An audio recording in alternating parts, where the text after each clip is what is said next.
Actually, you know what? What? You see my finger? Yeah? Watch what my finger is gonna do.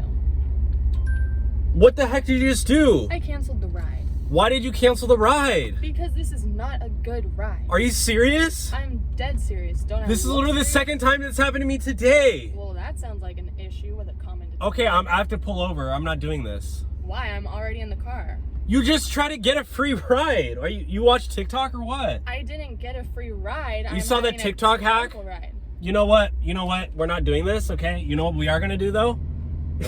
Yeah, you know what we are gonna do? I'm gonna take you to the police station. Oh, go There's ahead. one right around the corner, okay? No, I would love to go see my boyfriend. Maybe they can give you a free ride, okay? No, he does all the time. Yeah, yeah, you're going to the police station, so. Good. Yeah, you ready? Yeah, do you want to talk to Joe, my boyfriend, or Steve, my father? What are you talking about? I'm saying that my boyfriend and my father are both police officers. So are you joking me? Go ahead, take me. Yeah, well, they're literally gonna find out the bad side of you, that you're taking advantage of a Mexican Uber driver, that you want to get a free ride.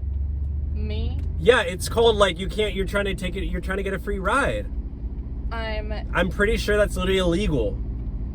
Even if it is, my father is a and you got tattoos, officer. so like they're probably gonna side with me because I don't have any tattoos. My own father and boyfriend are going to side with you because you don't have tattoos. Yeah, we're right up here, so I don't know. You can talk to them. You can get out right here. So Perfect. maybe they can give you a ride. Let's see if they're outside. Oh yeah, do you see that guy who's 6'6"? Yeah? That's my dad. Are you serious? Go ahead, go talk to him. Tell him that his little Just get girl out, get has out. seen me. Yeah, I don't know, go talk to him. No, I'm staying in the car. We're not where I want to go. Oh my gosh, are you joking? I'm not joking. You wanted to go talk to him? Hi, Dad. I'm not doing this. I'm not doing this, okay? I'm not taking you. Well, I can drive then. No, get out of my car. I'm not getting out of the car. You're literally ruining my day.